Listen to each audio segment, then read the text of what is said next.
So today I'm joined by Cameron, and we were looking for someone who would fit closely to the psychotype of the sharp Shane. So sharp Shane obviously is a male psychotype.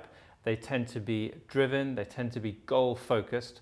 If I was to choose someone who would best fit this, they would be an entrepreneur, goal getting, dopamine seeking, no nonsense, high risk tolerance individual. And I think I might have found the exact psychotype.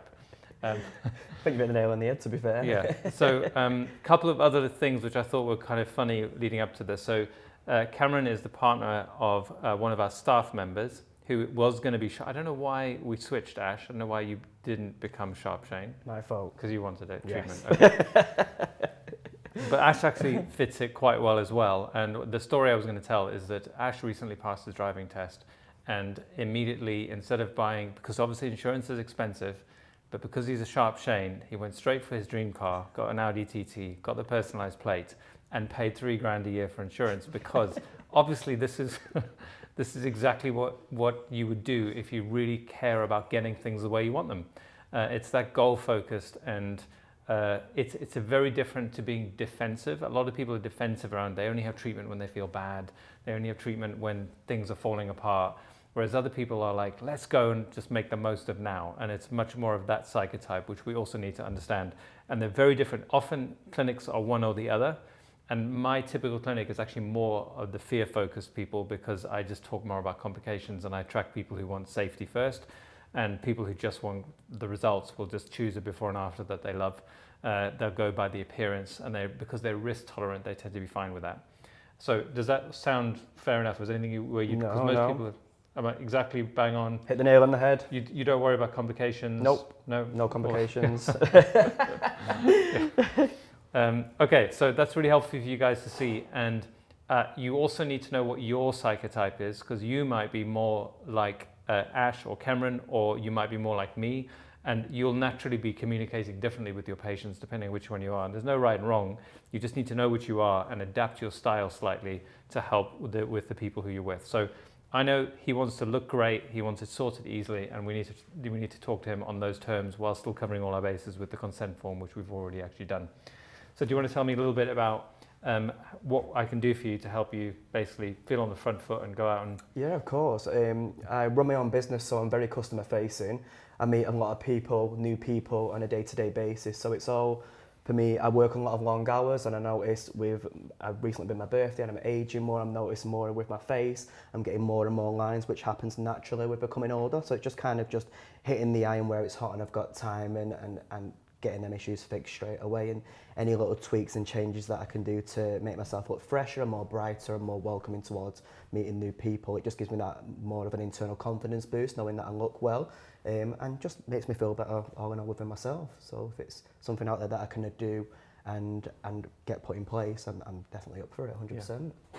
Great. So you work in a very people-oriented, to loads of people you have to deal with, but also high energy. It's tell us a little bit about it, just so that we can... So I work in live events, so sometimes we do very long hours. We can work from 8 in the morning till, say, 3 in the morning. So as you can imagine, being awake that amount of time, it can take a strain on your body and on your face. So it's just keeping myself fit, healthy, maintained where I can, keeping a balanced lifestyle and trying to keep myself active and looking fresh, while also working hard at the same time, but also giving myself inner confidence that these treatments do make me look a bit fresher, and just giving myself that little bit of internal confidence to be out there and shine. Great.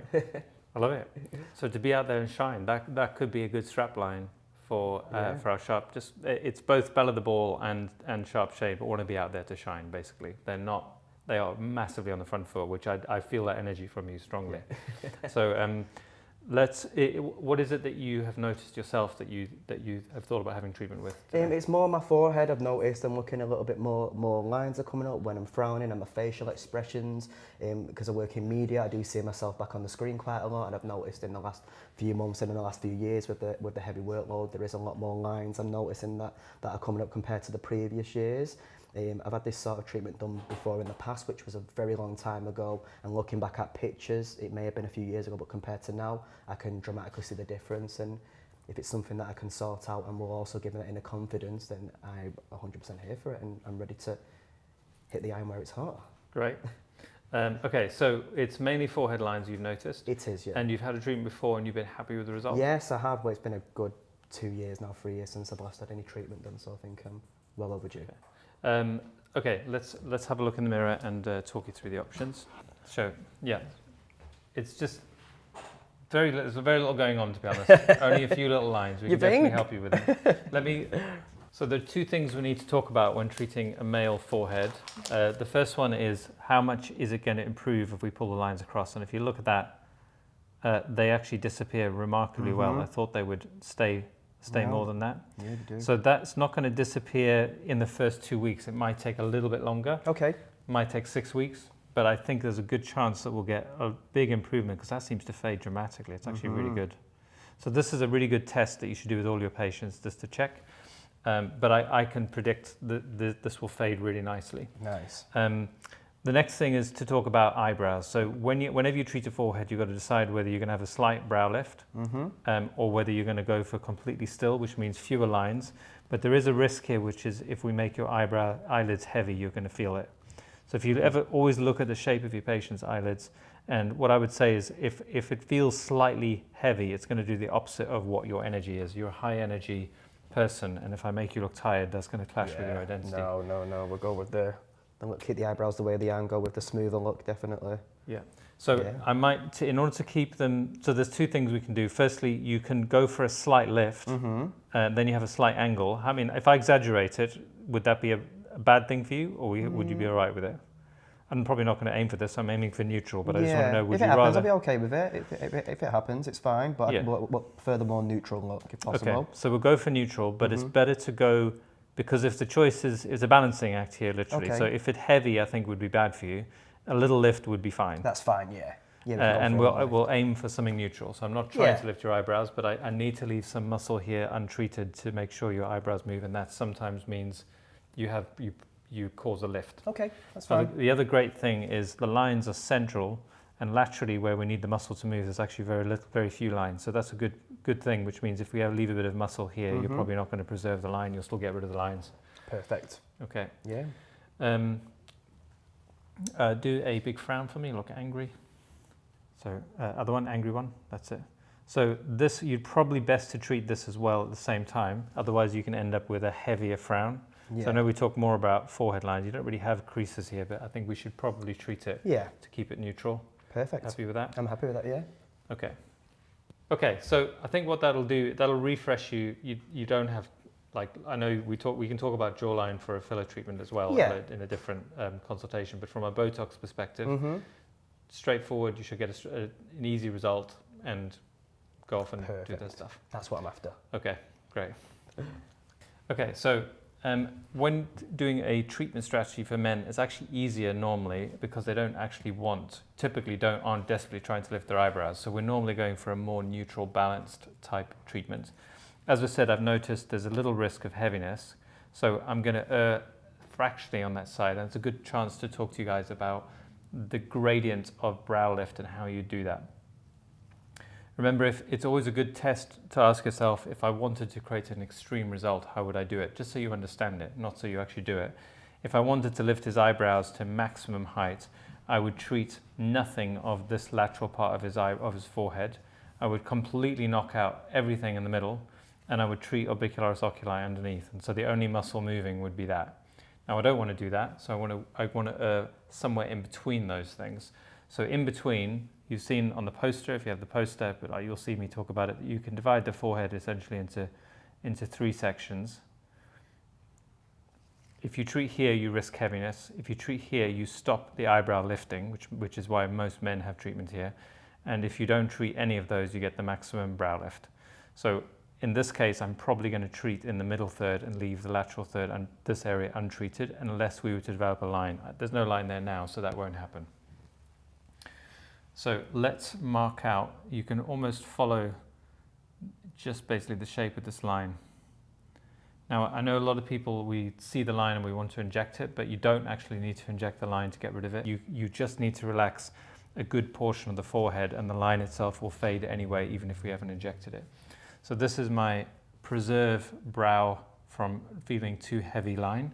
And laterally, I'm going to actually be on the, if I was to look for more resolution, I'd be on the upper side of that because I definitely don't want this eyebrow to feel heavy. So I'm going to leave a little bit of extra room by treating slightly higher up. The next thing is just to look for areas where you don't need to treat. So if you raise eyebrows up again as much as you can. So there's an aponeurosis here, there's very little muscle activity up here. We can ignore that. Some men have muscle that goes all the way up here. I'm actually not feeling that. If you relax and raise up and relax. Yeah, very little activity up here, so we don't need to chase it all the way to the top. That'll be fine. And then have a look at the lateral aspect and see where the muscle is. We've already established there's actually very little movement here if you raise up again. So most of the activity is happening medially here. So what this basically ends up being is I just need to stop this area from working with a series of injections. I like to use 2 units for men, but I stack them relatively close together. So we'll raise the eyebrows up again and relax. So I'm going to put this injection first because that's my key one to get symmetrical and equal, and then I spread the rest out according to what I see. So raise eyebrows up again. So we can do it anywhere. There's probably active muscle in the middle even. It's a strong muscle, as men usually do have, but it's quite focused. It's not a broad muscle. Up here, I'll often, particularly someone who's not going to be able to get back for a follow-up very easily because you work abroad, I would more likely put too much rather than too little because there's no risk of side effects up here, but it does decrease your follow-up rate. So I'm going to do the same here. I'll do 2 extra injections just because he'll be in Dubai when he needs a follow-up. That's right.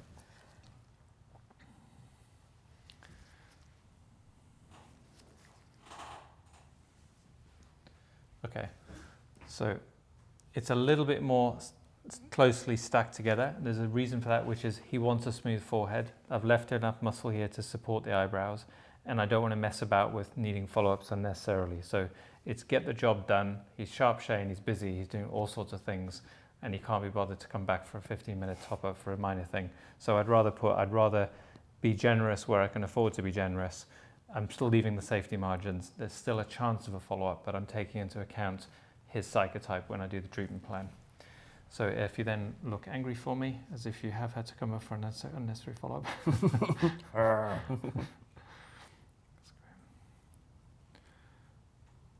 So this labella will be stronger than average. If you relax and frown again. It's not a natural expression for him. Not much. It's not.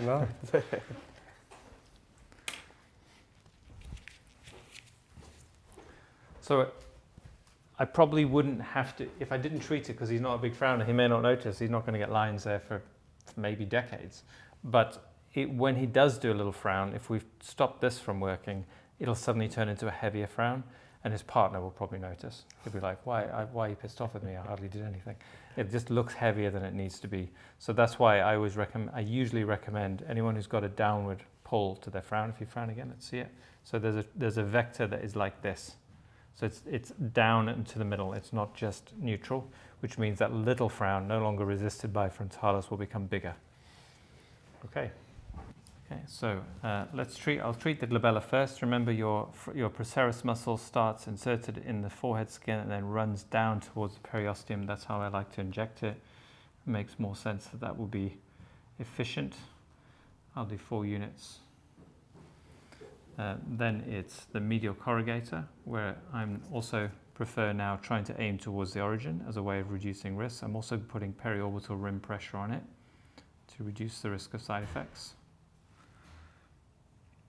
And I always roll it up and away as well if I'm trying to decrease the risk of ptosis as low as possible.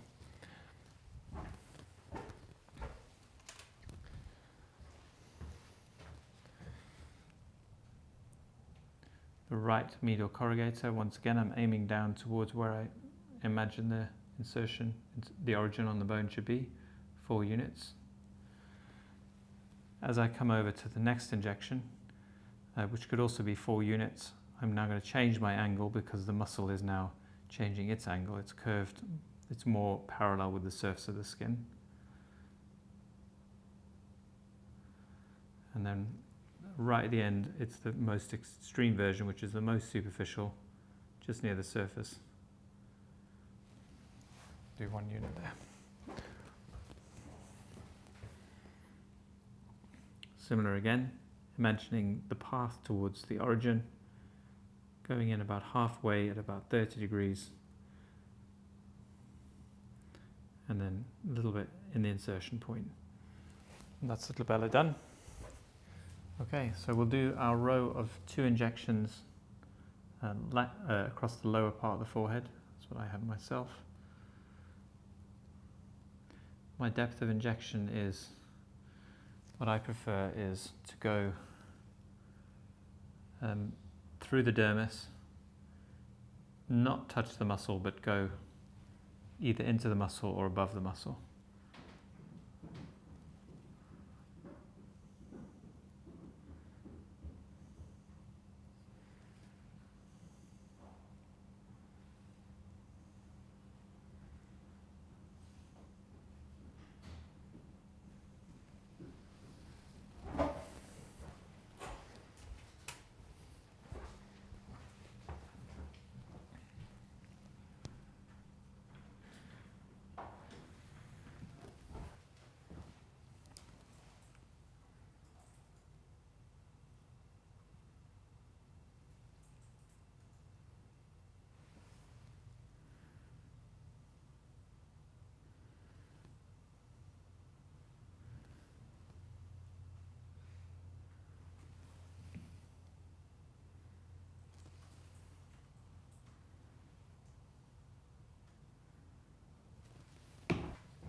That's it, we're all done once the markings are off. Oh my gosh, that's it.